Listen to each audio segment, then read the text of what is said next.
Mga bro, mukhang may interesting development sa relasyon ng Pilipinas at United States. Ilang araw na ang nakalipas mula nang ibahagi natin ang prediksyon natin kung ano ang posibleng hilingin ng US sa atin sa pagbisita ni US Defense Secretary Pete Hegseth. At sa ngayon, mukhang tahimik pa ang usapan tungkol sa pressure para patasin ang defense spending, bumili ng mas maraming American arms, o magbayad para sa presensya ng US military sa bansa. Pero teka, may kakaibang galaw naman sa US mismo.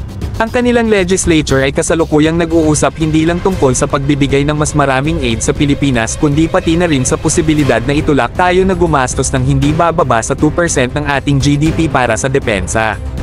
Mukhang may hinahandang estratehiya ang Amerika para tiyakin na mas malakas ang ating armed forces, at syempre, baka kasama na rin ang pagbili ng mas maraming armas mula sa kanila.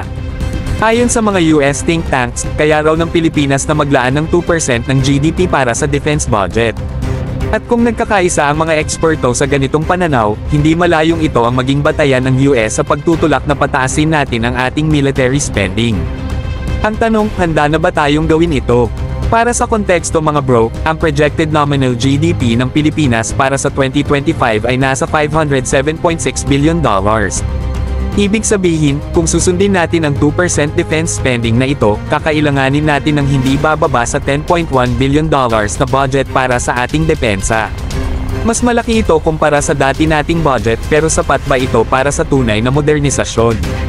Kung tutusin, dapat lang naman na lumakas tayo, hindi lang dahil sa geopolitical tensions kundi para na rin sa ating sariling pambansang seguridad.